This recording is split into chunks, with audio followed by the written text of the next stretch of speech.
The moment my brother-in-law told my husband to handle his wife, I realized I had been invisible in that marriage for years. And the worst part wasn't what he said. It was that my husband nodded. My name is Bridget, and I was 38 years old when I finally understood what my silence had been costing me. We had been married for 9 years. We had 2 kids, a 7-year-old named Callum and a 5-year-old named Isla. And, for most of that marriage, I had spent more energy managing my husband's family's expectations than building anything close to the life I actually wanted. My husband, Connor, wasn't cruel. I want to be clear about that, because it matters. He was dependable, he showed up for the kids, he remembered birthdays and kept the driveway shoveled. But whenever his older brother entered the picture, something in Connor collapsed. He became younger somehow. Smaller. His brother, who I'll just call my brother-in-law, because that's all he ever really was to me, had this way of filling every room he walked into with his own priorities. He had opinions about our house, our finances, our parenting, and Connor absorbed every single one of them without question. We had bought our home together in 2019, a semi-detached in Barrie, Ontario, 30 minutes from where Connor's family had always lived. The plan was always to build equity, eventually move somewhere bigger once the kids were school-aged. That was our plan, mine and Connor's. Until his brother decided it was actually a family decision. It started small, the way these things always do. His brother would make comments at Sunday dinners. Things like, "You should refinance before rates climb again," directed at Connor, never at me, even though I was the one who had done the actual research. Or, "You really should have gone with a detached, more resale value." As if he hadn't known about our budget. As if I hadn't spent 4 months working with our mortgage broker to get us into something we could actually afford on 2 incomes. My mother-in-law never helped. She had a talent for saying things that sounded supportive on the surface, but landed like criticism underneath. "Bridget works so hard, it must be exhausting managing everything," was a favorite of hers. Like I was a single mother masquerading as a wife. I tried talking to Connor about it. More than once. More than a dozen times over 9 years. His answer was almost always the same. "He means well," or "You're reading into it," or the one that wore me down the most, "Can we not do this tonight?" The gathering that changed everything happened on a Saturday in early March. Connor's parents were celebrating their 40th wedding anniversary, and the whole family had gathered at his brother's house in Innisfil. A larger house, naturally, which his brother never let anyone forget. There were probably 30 people there between extended family and family friends. Kids everywhere. A caterer had been brought in. It was the kind of event that felt more like a performance than a celebration. The evening was fine for the first couple of hours. I kept Callum and Isla close, made conversation with the relatives I actually liked, refilled my sparkling water, and tried to stay out of any orbit where trouble was forming. I had learned to read the room at these things. I knew where the landmines were. I was sitting with my mother-in-law and a couple of aunts when my brother-in-law came over and settled into the chair across from me. He was in a good mood, which usually meant he was about to say something he thought was helpful. "So," he said, "I hear you and Connor are thinking about refinancing." I hadn't told anyone that. Connor must have mentioned it to him, casually, the way he casually mentioned everything to his brother, without seeming to realize that Infragine had a way of becoming conversation at family events. "We're looking at our options," I said. "The rates aren't great right now," he said, leaning back like he was conducting a seminar. "You might want to wait. Talk to someone at TD, not just whoever you've been using." "We have a mortgage broker we've worked with before," I said. "We trust her." "Independent brokers," he said, in this tone, this particular tone he had, that made everything sound like a patient correction, "don't always have access to the best products. The big banks have deals that don't always make it to the open market." I kept my voice even. "I appreciate that, but we've done our research. We're comfortable with where we are." He smiled. Not unkindly, but in that way that communicates I've decided not to argue with you even though you're wrong. Then he looked at Connor, who had walked over holding 2 bottles of beer, and he said it. Clear as anything. You should probably get more involved in the financial stuff, man. Handle it together. And then, almost as an aside, nodding toward me, handle your wife. The room didn't go quiet. Nobody else heard it exactly, but I heard it. Connor heard it.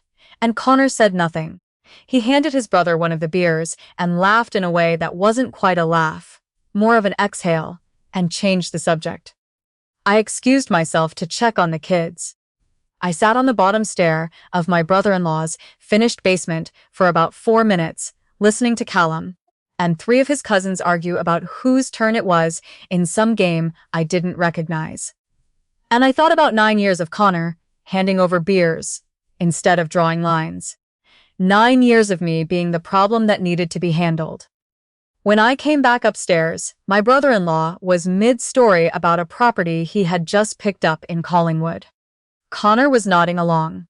My mother-in-law caught my eye and gave me a small smile, the kind that said she hadn't heard and wasn't going to ask. I made it through the rest of the evening. I said the right things at the right times. I helped clean up without being asked. I buckled Callum and Isla into their car seats and listened to them talk about the cousins they had played with all the way back to Barrie, and when they were both asleep and the house was quiet, I sat at the kitchen table with a cup of tea. I didn't drink and made a decision. I wasn't going to keep doing this. The thing about reaching a limit is that it doesn't always announce itself dramatically. There's no single moment where you shout or cry or slam a door. Sometimes it's just a quiet evening in your kitchen where you realize that nothing is going to change unless you change it. And that whatever you've been waiting for your husband to stand up, for his family to suddenly become different people, for something to just get better on its own, is never going to come. The next morning, after Connor left to take the kids to his parents' place for the day, I opened my laptop. Our home was in both our names. We had about $280,000 in equity at current market value, possibly more depending on comparable sales in our area. I knew this because I was the one who tracked it. I was the one who'd signed up for Zolo alerts and reviewed our mortgage statements every quarter. Connor knew the broad strokes. I knew the numbers. I sent an email to a real estate lawyer I had spoken with briefly 2 years earlier when we had thought about selling. I also called my mortgage broker and asked her a few questions. Hypothetically, I said. Then I called my older sister, who lived in Guelph, and was the only person in my life who said exactly what she thought every single time. I think I'm done, I told her. She didn't say anything for a moment. Then, done with Connor or done with all of it? I don't know yet, I said, but I need to understand what my options are before I decide anything. Good, she said. That's exactly right. Know your options first. I spent the next 2 weeks learning things I should have already known. I met with a family lawyer in Barrie who walked me through what separation would actually mean for us. The house, the kids, the finances, the process. She was direct in a way I found genuinely comforting. She didn't tell me what to do. She told me what was true. In Ontario, the matrimonial home is treated differently from other assets during separation. We would have to deal with it jointly, regardless of whose name was on what. The equity would factor into equalization. I also called an HR contact at my office and quietly asked about whether the health benefits I had through work would cover the kids if Connor and I separated. They would. I had always been the one carrying the benefits plan anyway. I wasn't building a case. I want to be clear about that. I was building a foundation, because I had realized, sitting in that kitchen with my cold tea, that I had spent 9 years making decisions without full information. I had deferred to Connor, who deferred to his brother, who deferred to his own idea of how things should go. And somewhere in that chain of deference, I had disappeared. During those 2 weeks, Connor was exactly as I expected him to be, attentive in a surface way. He brought home Thai food on a Wednesday because he knew it was my favorite. He asked if I was okay a few times with a specific tone of someone who hopes the answer is yes. When I said I was fine, he looked relieved and moved on. He didn't ask about the anniversary party. He didn't bring up what his brother had said. I don't know if he didn't remember, or if he remembered and hoped I had forgotten, or if he genuinely didn't understand why it mattered. All three possibilities were roughly as exhausting as each other. His brother texted me once. A link to an article about variable rate mortgages in Canada, with a thumbs up emoji. No context. I didn't respond. His mother called twice. I let both calls go to voicemail. The messages were warm and brief. She hoped I was well. She had meant to give me the recipe for the appetizers at the party. She was looking forward to seeing the kids soon. Nobody asked how I was doing. They asked how things were. There's a difference. 3 weeks after the party, I had a second meeting with the family lawyer. I had a clearer picture of what I wanted and what was realistic. I wasn't planning to upend everything overnight. What I was planning was this. I was going to have an honest conversation with Connor, the kind we hadn't had in years, and if that conversation went the way I thought it might, with him getting defensive or shutting down or telling me I was overreacting, I was going to know what my next step was. I chose a Sunday evening. The kids were in bed.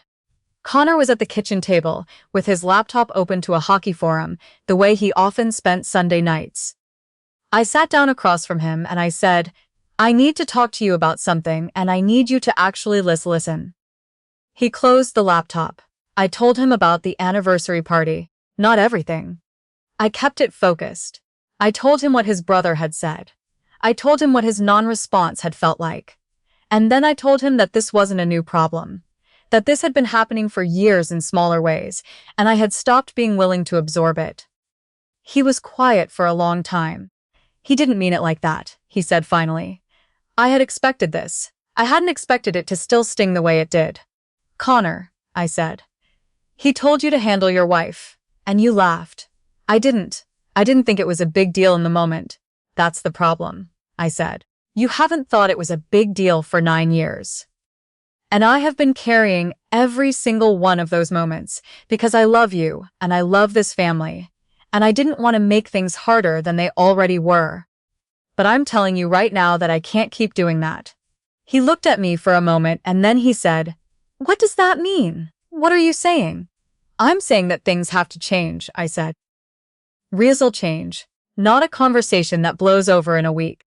I need you to actually look at how your family treats me and decide whether you're going to be my husband or their moderator. Because you cannot be both. He didn't respond right away. He sat there with his hands flat on the table, which was something he did when he was processing things he didn't want to process. Then he said, I think you're making this bigger than it is. And something in me went very still. Okay, I said. I got up. I went upstairs. I took a long shower. And the next morning, I called my lawyer. I want to be honest about what followed, because I think people assume that once you make a decision like this, there's relief, clarity, some kind of burst of empowerment. For me, it was mostly grief. Grief for the marriage I had thought we were building. Grief for the version of Connor I had believed in for a long time. Grief for the life I was going to have to dismantle and reassemble into something I didn't fully recognize yet. But underneath the grief was something else, a kind of steadiness I hadn't felt in years. I retained my lawyer formally. We began the process of understanding what separation would look like in practical terms. I was not impulsive about it. I gave myself 2 more weeks of normal life. Taking Callum to hockey on Saturday mornings, making dinner, doing the things that had to be done, while making sure every piece of information I needed was in order. I did not tell my mother-in-law. I did not tell my brother-in-law. I did not tell any of the aunts or cousins or family friends from the anniversary party. I told my sister. I told my closest friend, who had known Connor and me since before we were married, and who listened without choosing a side, which was exactly what I needed. And I told a therapist I started seeing every second Thursday, who had the very useful quality of asking questions I didn't have immediate answers to. Connor, for his part, seemed to believe that my quietness meant things were settling. He was gentler than usual. He came home on time. He offered to put the kids to bed without being asked. He was doing the work of someone who sensed the ground shifting but hadn't yet understood why. On a Thursday evening in April, I sat down with him again. I told him I had spoken to a lawyer. I told him I was not making a sudden decision, that this was the result of months of thinking and years of things going unsaid. I told him that I still wanted us to try, that I was not walking out the door, but that I needed him to understand the weight of what I was telling him, which was that I had reached a point where I was no longer willing to choose between my dignity and my marriage. He didn't say his brother didn't mean it this time, he cried, which surprised me. Not dramatically, just quietly, sitting at the kitchen table, rubbing his eyes with the back of his hand. He said he didn't realize. He said he thought I was okay. He said he had convinced himself that because I never really pushed back, I must have been okay with things. I pushed back every time, I said. You just kept calling it overreacting. He couldn't argue with that. We agreed to try couples counseling. A real attempt, not a gesture.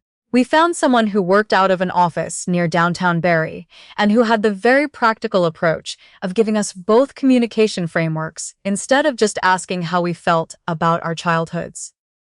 It helped, not immediately and not completely, but it helped. The harder conversation was the one Connor eventually had with his brother. I wasn't there for it.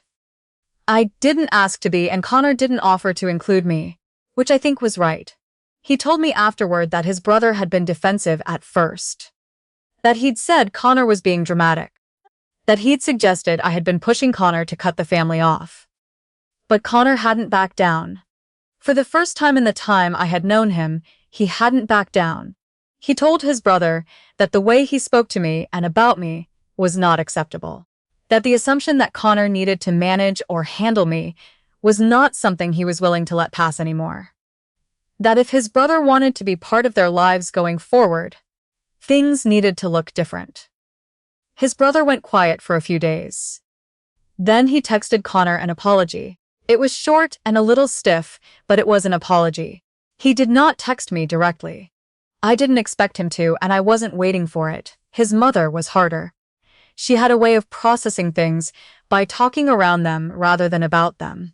And for several weeks, she seemed to be managing her feelings about the situation by being exceptionally warm to me in a way that felt like its own kind of pressure. But she came to me eventually on a Saturday afternoon when she had stopped by to see the kids and they had gone upstairs to play. She sat at my kitchen table and she said, in a voice that was quieter than I had ever heard from her, that she knew things had not always been easy.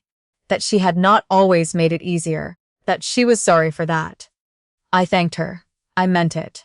It wasn't everything, and it didn't fix 9 years, but it was real. What surprised me most in the months that followed was how much space I had recovered. Not physical space, though that too, in a way, because my brother-in-law had stopped treating our house like a boardroom and our finances like a case study he was overseeing. But mental space. Emotional space. The kind of space I hadn't realized I was missing because I'd been living without it for so long that it had started to feel normal. Callum and Isla noticed too, in the way kids notice everything without being able to articulate it. Callum told me one evening, out of nowhere, while I was helping him with reading homework, that our house felt different lately. I asked him how. He thought about it for a while. Quieter, he said. Not like nobody's talking. Like nobody's fighting. I kept it together until I was putting his light out. Connor and I are still together. I want to say that plainly because I think people expect these stories to end in separation, and I understand why. But we are together, and it is different now, not fixed. I don't think marriages are ever fixed so much as they are rebuilt, slowly, from whatever was true underneath everything that covered it up. We are still rebuilding. There are still days that are hard. There are still moments when I feel the old exhaustion flicker, and I have to decide deliberately not to go back to the person who swallowed things to keep the peace. But I also know things now that I did not know before. I know what my options are. I know what I'm worth in this family, and it is not something that gets decided by a man who calls a woman something to be handled. I know that silence is not the same as acceptance, and that patience is not the same as permission. The night of the anniversary party, My brother-in-law thought he was just saying what he always said. He thought I would absorb it the way I always had before. He thought Connor would nod and move on, and that by the following Sunday everything would be exactly the same as it had always been. What he didn't know was that some things, once they are finally heard, cannot be unheard. And the moment I decided to stop waiting for someone else to say enough was the moment I understood what enough actually meant.